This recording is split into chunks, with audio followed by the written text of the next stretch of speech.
Welcome to Proof Live, where booze brands in the right hands. On a quest for the best tipple and toast with the most exciting and respected bottlings. Competing for the 100-point Perfect Score Century Award and the double gold and a spot on the top shelf to be sipped, shaken, stirred, and celebrated.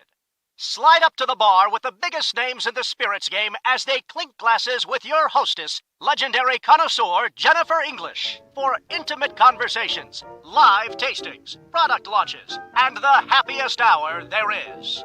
Now, broadcasting live from the commodious confines of the Swanky Proof Saloon, where the liquid elite meet, here is your hostess, the Madam of Manhattans, the Duchess of Daiquiris, the Queen of Conviviality, your hostess, James Beard Award winner, Jennifer English.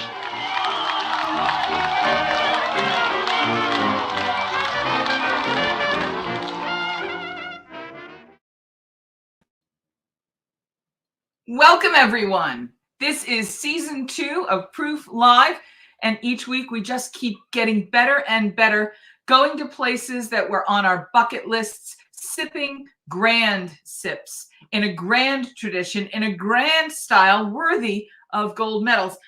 It's as if the Highclere Castle Gin package here was designed to be a gold medal winner for the Proof Awards.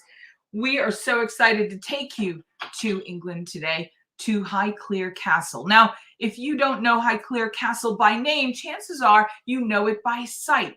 That really majestic, grand house that was featured in so many movies and so many shows, including Downton. But it is really the home of Lord and Lady Carnarvon. And we are going to get to go to a place that has been the home of this family since 1679, not long after gin became a thing. And so we're going to take you on a fantasy, really, to me. This is, if you can't tell, I'm excited. I'm very excited because gin is having a renaissance around the world. I like to talk about the 9 gin zones of the world, and one of them is England. It is as if you had a national spirit the way Americans have bourbon, the English have gin. But not just any gin. A beautiful style of gin that in this instance we'll call London Dry Gin, but I almost want to tell you that the London Dry style is elevated even further. Again, why the proof medals are dangling from these bottlings. We're going to go now to a conversation with the co-founder of Highclere Castle Spirits. How did this all come to be? Has there always been a house pour, a house toast, a house tipple? What is the style? What is the tradition? What would you sip if you had a butler preparing your drinks? The Butler's Guide to English Cocktails from Highclere Castle Gin is going to afford us some opportunities to travel back in time and into the future, where gin is once again taking its proper place, served on trays and in the most elegant and delicious martinis there could possibly be. We're going to say hello to Adam. Is Adam with us? There he is. Adam von Gootkin, how are you? The co-founder of Highclere Castle Spirits.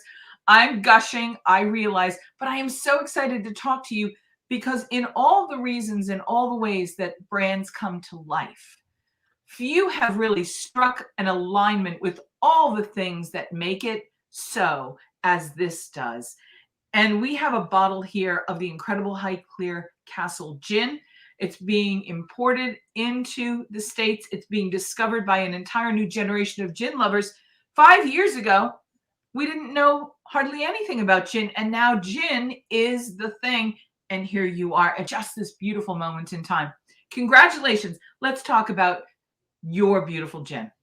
It's great to be here. I really appreciate what you do, and I certainly appreciate the Proof Awards. Since we launched the brand just some months before COVID hit, actually, Proof Awards has given us awards, double gold, golds for 3 consecutive years in a row. So it's really nice to see that level of appreciation for all the hard work, as you know, the blood, sweat, and tears and passion that goes into creating any brand from scratch, and more so, I think, to create a brand that's deeply authentic and rooted in such history and heritage, something that we're very much committed to, obviously, and is really the true spirit of Highclere Castle that we've brought to life in this bottle. Look at how marvelous the double gold looks on your packaging.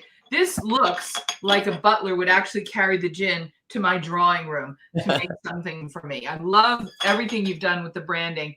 Thank you. You haven't just done this in a fantasy vacuum. This actually has some very authentic connection to not only the place, but to the family that calls this place home. Would you talk a little bit about Highclere Castle and how it has literally its DNA is in every aspect of this packaging, from the coat of arms, which you can see here, to the actual images?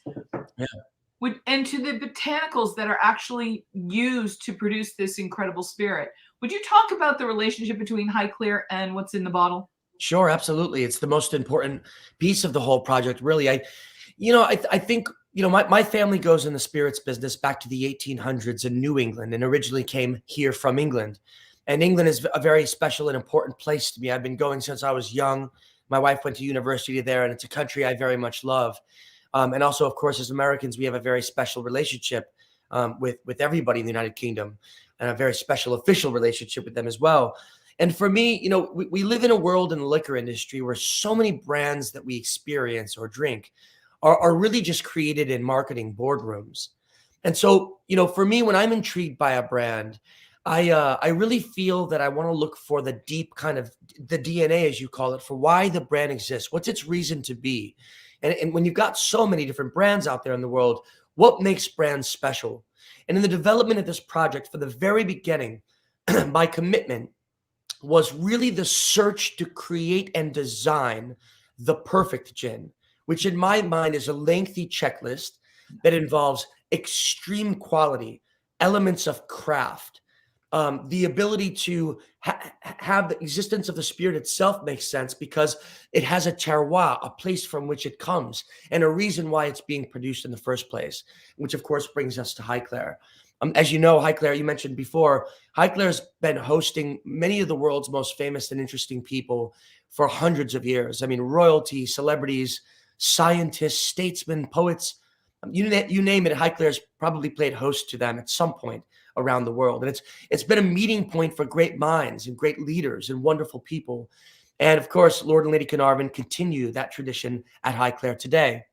But, really the beginning of these weekend parties have begun with gin since the 1800s. And when you consider the fact that Highclere has been known for its hospitality, for its almost extreme levels of entertainment for so many hundreds of years, and then right out of the doors of the castle, you have the most extensive, beautiful botanical gardens. So you've got entertainment and you've got botanicals on the grounds. Bring them together, and what better way to bring them to life than in the form of a gin? Botanicals are those herbs and spices that give the distilled spirit of gin its distinctive aroma and flavor. Now, historically, it would include everything from citruses and citrus peels. People think of gin and they might think of juniper. They may think of coriander. They may think of other herbs and other elements. I'm really struck by the aroma of this. And have the Carnarvon family always produced their own gin with elements that they had on the ground? Was it something they did there, or was it something they always dreamed of doing? Yeah, I think that Lord and Lady Carnarvon, running the 5,000-acre estate and the castle is an incredible task and a huge responsibility. There are many, many people, hundreds of people that work at Highclere, many of whom have done so for generations. And there's a lot of pride in keeping the castle going. So, of course, the castle and Lord and Lady Carnarvon are always looking for very authentic ways that they can help, add to the castle's legacy, and bring the kind of estate to life, and even ways to bring Highclere to all corners of the world for people to enjoy in different ways. That's in part why the Downton Abbey partnership was such a wonderful gift for the castle. For this, I was looking for an estate really that had that magic. And like so many other millions of people, I was exposed to Highclere through Downton Abbey, and then was very fortunate enough to get to know Lord and Lady Carnarvon and become friends, which turned into a business partnership. But Highclere has not always produced a gin. This is brand new. Highclere has had botanicals on the estate for hundreds of years. As a matter of fact, there are records of juniper growing wild around the hills of Highclere since the ancient Romans occupied Beacon Hill in an Iron Age fort that's directly behind the castle, even down to the 9th century AD, when the bishops of Winchester lived at Highclere, and they planted the very same lavender beds that we're using the lavender in our gin to produce the gin today. So there's a lot of very old history. I like to tease my French wine connoisseur friends that the lavender we use in our gin is older than any single French wine grapevine in existence. So we really like to reach back in history, and then we bring it forward into today, the modernity of what Highclere is through the next century, and even in this slightly modernized version of a London dry gin. Let's talk about this gin moment that we're in. Just 5 short years ago, we wouldn't have been able to have this rich a conversation. People wouldn't have had the attention. They wouldn't have had the interest. There has been a tremendous global resurgence in education, awareness, discovery, and then, I don't want to say just patronage, development of original drinks, and not just going back to the martini, though beloved that is.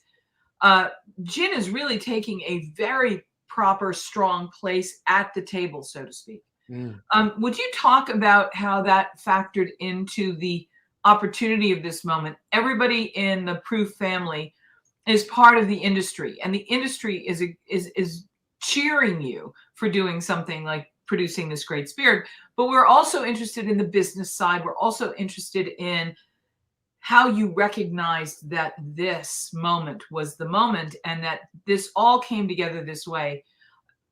It's like you looked into that gin crystal ball and you saw that this was coming.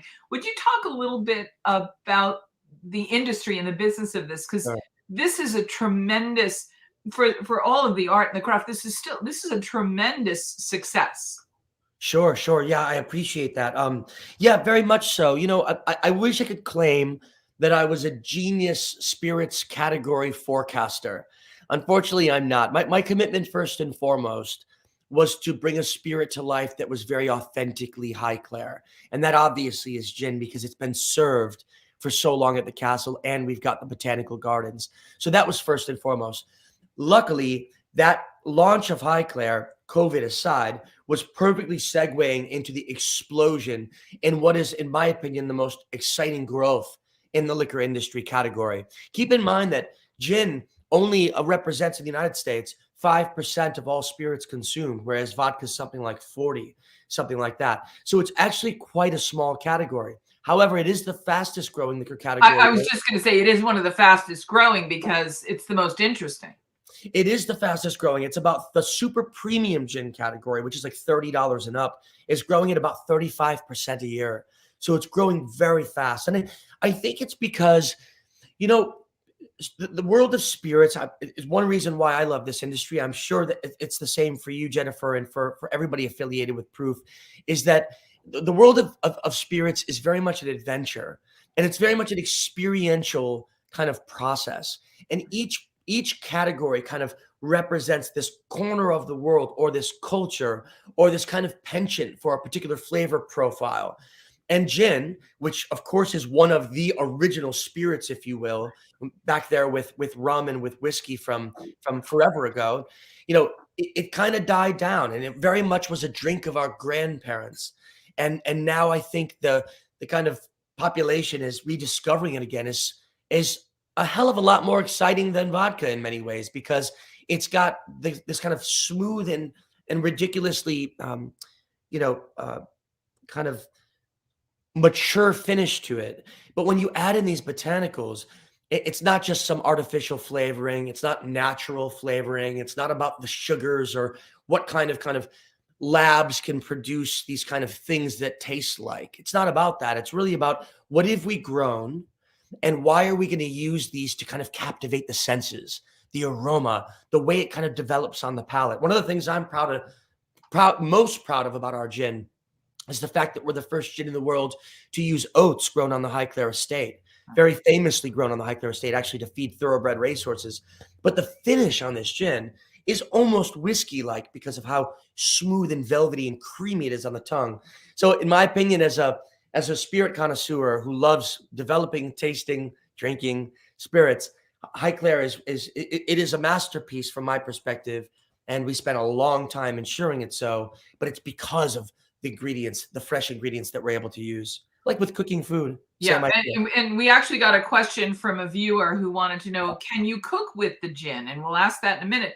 But one of the things, just to follow up on the point you made, the way I describe this, having experienced the totality of this in this moment in time, is that this bottling extracts the essence of the place, of the heritage, of the land, of the terroir. And when you extract the essence and then you are able to share the essence of the botanicals, the essence of the land, the essence of the time and place, to me, this becomes quintessentially, again, there's a reason why you want a double gold. This is extraordinary. But it's because you have really articulately and very finely extracted the essence of this place on the planet. And then all the things that go with it, the culture, having the butler. I love that in this preparation with the book, you have the head butler from Highclere Castle, Luis Coelho, and he's helped you with this. And you've got recipes that I understand were handwritten and passed down from butler to butler, generation to generation, for each successive generation of the Earls and Countesses of Carnarvon who have enjoyed living there and really lived up to their stewardship of this extraordinary home. I mean, that's just really beautifully well said, and you completely get the brand in every way and why we endeavored to create this. And I will just say that, from the butler perspective, it was actually a rather funny anecdote. Lady Carnarvon was up in the archives of the castle, and she found these handwritten cocktail notes. And of course, fabulous! I love that. They didn't have fancy names like Sex on a Beach and all that kind of stuff. They were just called the dry martini, sweet martini, martini. So I asked Louis, the head butler, I said, Louis, where did you learn to make these gin cocktails? And he said, well, I learned to make them from the butler before me. And I said, well, do you know where he learned to make them? He said, well, from the butler before him. So in 100 years, Highclere's had about 3 or 4 butlers. That's it. And they have just passed down, this is how you make a martini for Lord Carnarvon. And so when Lady Carnarvon found these notes from 100 years ago, of course, we had to embody them in that little book. And as a matter of fact, anybody can download that book right on our website just by signing up for our newsletter. It's automatic. And that's at highclerecastlegin.com. We're going to hold this up with the exclamation. Please take a look at just how many awards have been won by Highclere Castle Gin. The #1 gin of the year. Welcome to the castle. I'm going to hold this up again just so everybody can see. And I want to talk to you about the bottle. I want to call this royal blue. And I know that there are a lot of nods to that sort of pedigree and heritage. But what is it about this blue that lends itself to the whole Highclere legend? And distinctively on a shelf, it's just going to be stunningly beautiful to see and very distinctive, and you'll know where it is. But can you talk a little bit about the decisions that went into this? Because this is really lovely. Thank you for saying. Yeah, it took us about a year to design that bottle. Again, in keeping with our dedication to authenticity, the glass and bottle are manufactured up in the north of England. So everything about the product comes from England. That was very important to us.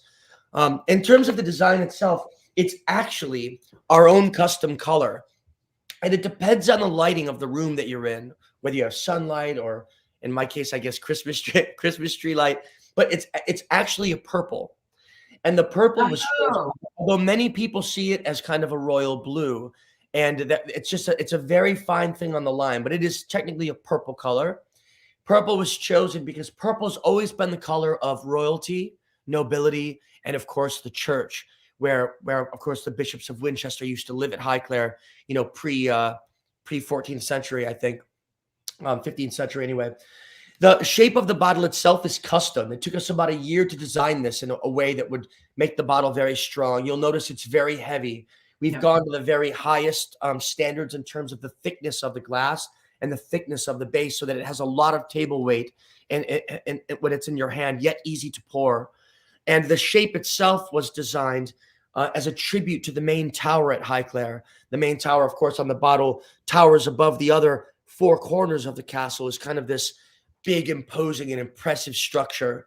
And look at how thoughtful the design is, that you've got the barcode on the back actually mimicking the outline of the architecture of the castle itself. I think that's one of the most clever things I've seen in design in a long time. I have to give props to our partners in our design company called Ignite Beverage out of the west coast of the U.S., who helped us to bring that concept to life. And they were wonderful brainstormers with us to bring the kind of vision together. Oh, I love that sort of like butlery, grandfather clocky kind of sound. We've done everything to tell you why we're excited about this and why you've won your prizes, except the most important thing. At the end of the day, everybody's going to say the same thing. It's all about the juice. How is the juice inside? Tell us about the juice, and tell us about the house style. Yeah, for sure. So the liquid itself took us about a year and a half to actually develop this recipe. The recipe itself uses 10 botanicals, most of which come from Highclere. Of course, we decided very early on to back down on the juniper a bit. We really wanted this gin to be more of a modern flavor profile that would appeal to the younger and newer gin consumer. That was really, really important to us. That we the most modern part of our gin, really, of the brand itself, with Highclere being so historic, is the juice. But we didn't want to shy away from a traditional London dry gin. So there is juniper, and juniper has a place in Highclere's estate. The second botanical really of note, or I should say flavor profile, really, because it's not technically a botanical, is that we decided to make Highclere a very citrus-forward gin. So right behind the castle is the Victorian era Orangery. And this orangery is definitely full and just absolutely packed with oranges, lime flower, lemons, and they've been growing there since the Victorian era. And so, we decided very early on, let's have Highclere Castle Gin be a more citrus-forward gin.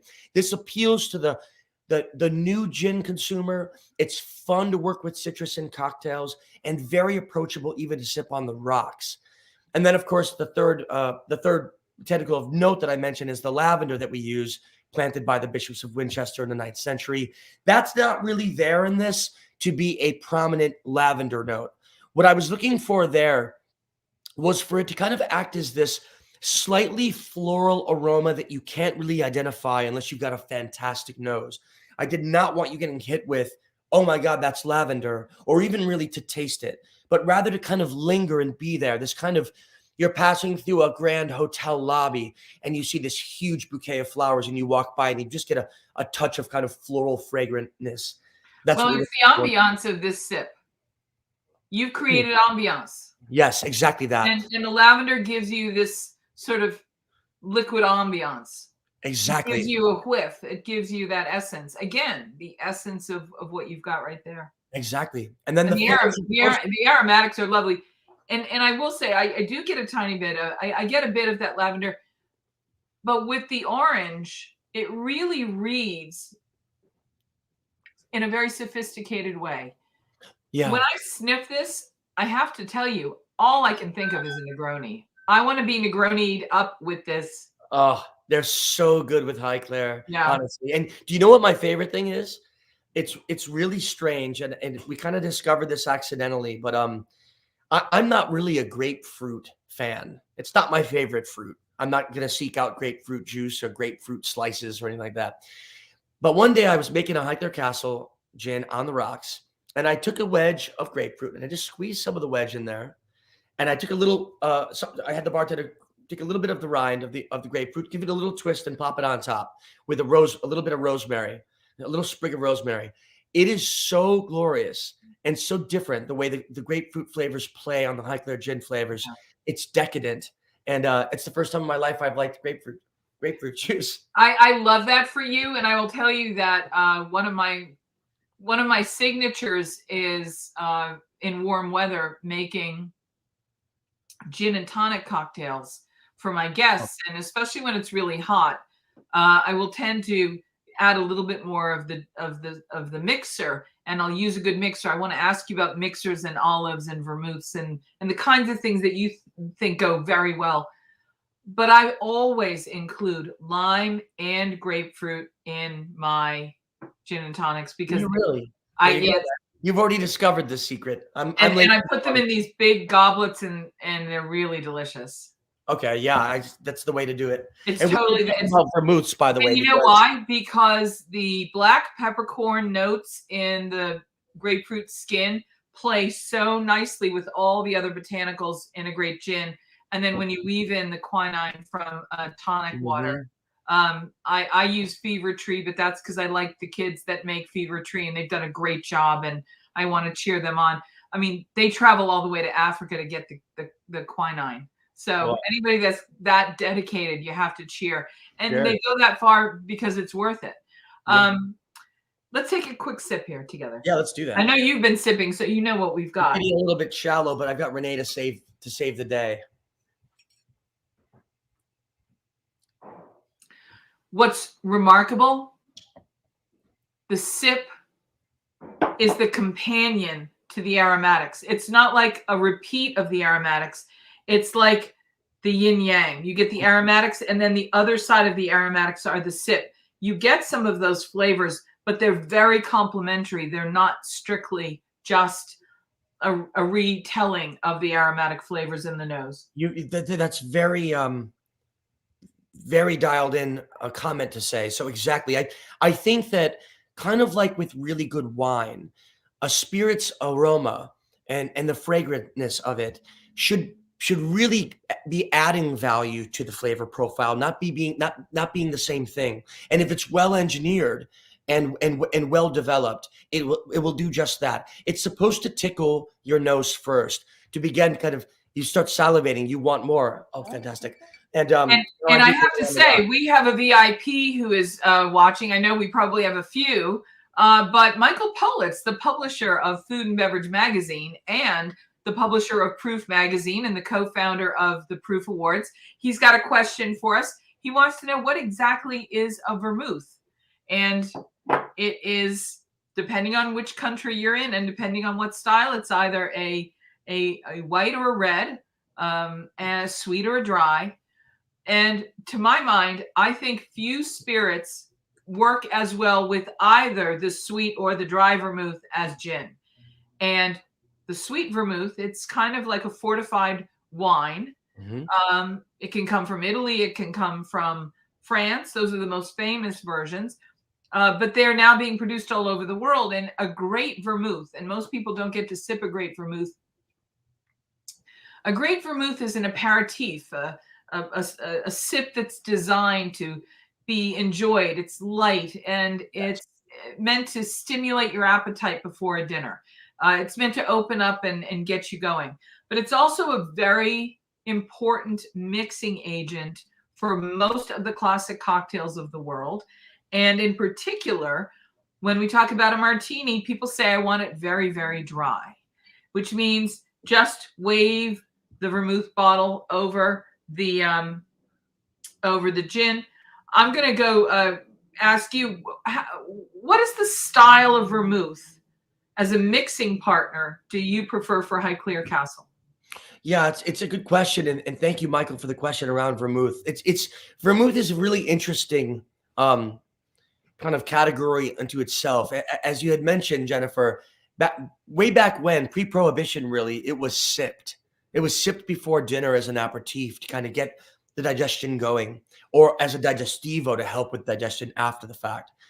Um, then during prohibition, American bartenders, specifically in the beginning, who were, of course, having to mask the flavor of not so great bathtub gins and such, they were incorporating vermouth into their cocktails, where it's become a mainstay even today. But the quality of vermouth is so important. And vermouth is one of those things where when you go into, many liquor stores in the US, you don't see a huge variety of vermouths. You see a couple of the big names and that's it. But when you can identify, track down, and get your hands on an exceptional vermouth like that one. This is from Tempest Fugit. And this is remarkable. This is actually one of your fellow proof honorees. And whether it's in the Bianco or the red, the Rosso, they have their roots in Italy, in an Italian tradition, in Torino, in the mountains. And for my taste, this is the greatest Negroni vermouth. But this Bianco, even if you don't care for vermouth, this is so worthy of a sip all on its own. Yeah. It really is like just a wonderful little cocktail. It's almost like a bottled cocktail on its own. And of course, most people know the red or the Rosso from making Manhattan cocktails. But I would argue that the most famous application of this sweet vermouth is the Negroni, which I wish I were teaching everybody how to make with this right now, but we'll have to do that another day. Ever since you said Negroni, it's on my mind now, and I wish. I know, right? We've just spent 30 minutes, and it went in a flash. I would love to sit down, welcome you to my table properly, clink our glasses together properly, and continue this conversation. For more information, you can go to highclerecastlegin.com. Adam von Gootkin, I have one last question. Yes. What is the house toast at Highclere Castle? What do the Earl and Countess say when they welcome and they toast with their guests? Is there a toast, and have we co-opted it for Highclere Castle Gin, or do we have our own? There is no, one of the things I love so much about Lord and Lady Carnarvon is they're both exceptionally witty, and of course, that kind of typical dry English humor as well. So their toasts have always, at every party I've been to, and every event at the castle, every weekend shindig, they've always been quite customized to the group that's there, or on the topic, or whatever the holidays that we're doing. We've had the most amazing Burns night weekends. Fun. Where we do weekend toasts, and Lord Carnarvon comes in with the sword and the haggis, and there's a whole show to be done around that. But there's no house toast, and so we need to on this side of the border. I'm in homage to the great heritage and legacy of Highclere Castle, to this family, and to your entrepreneurship, which is making it possible for people all over the world to discover this. We're going to work on a house toast. I like that idea. I'm in. Clink. Cheers.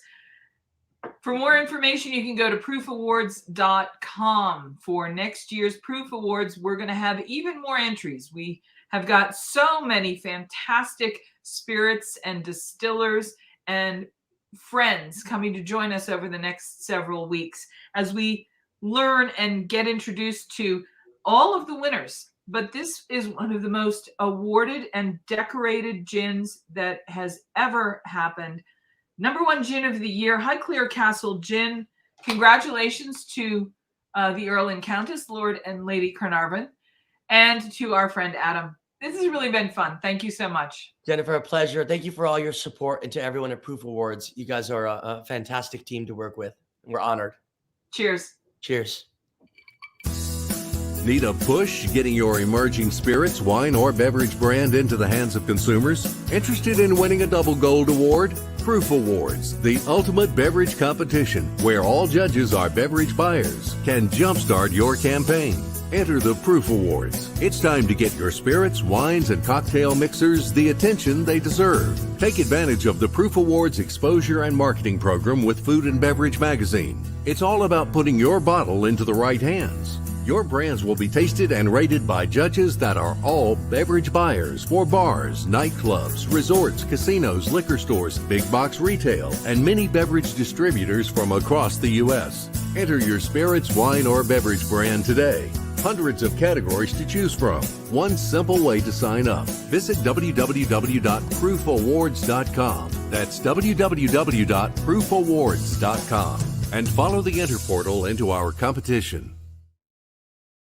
Whether you are thinking about becoming a restaurateur or you are already in the business, Michael Politz has written a must-read, The Food and Beverage Magazine's Guide to Restaurant Success. Pick up your copy today at Barnes & Noble, Amazon, Books A Million, or wherever fine books are sold. One of the things that Fiona and I wanted to do was to create original products that have some real connection with Highclere in some way, and also be able to make them with the fact that there was something that was growing at Highclere that's been linked to them. And in the case of gin, we have our Victorian Orangery, we have our lavender bed, juniper growing wild out of the old downland hills at Highclere, which go back to Iron Age times. And there has been a garden, a monk's garden here, for about 1,000 years. Isn't that amazing? That's the sort of foundation of the Highclere Castle Gin recipe. Super premium gin is the fastest growing category in the world. Our timing could not be more perfect. When you combine that with the fact that we've got an extensive distribution network, we're seeing markets coming on board faster than we ever expected. And even today, as we're here in New York City, celebrating the sneak peek tasting of the gin, where people are flying in from all over the world to be here, spend some time with us and hear the story, we're seeing that the viability of the story works. And it's resonating with people. And the reason it's resonating with people is because it's real.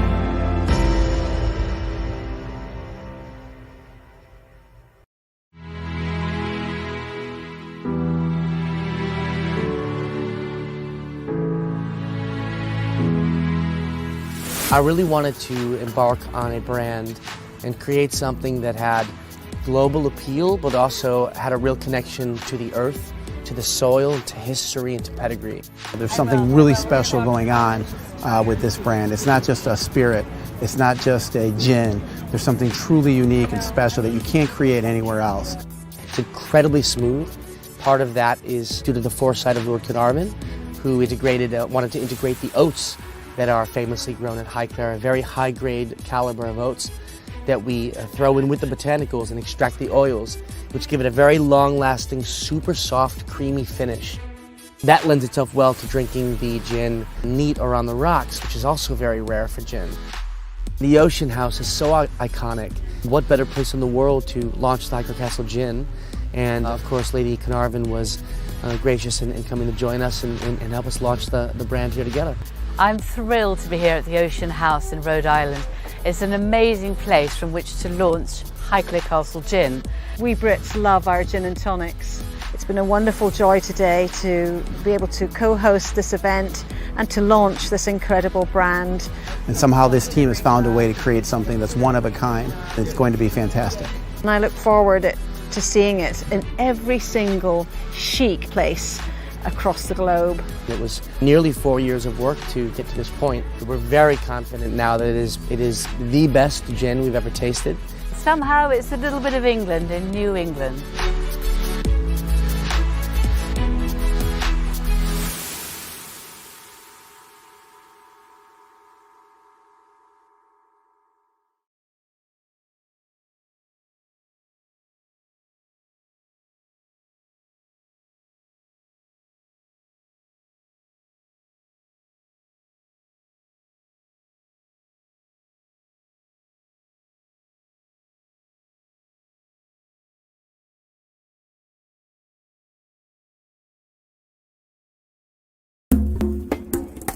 Highclere Castle is perhaps one of the most unique places in the whole world.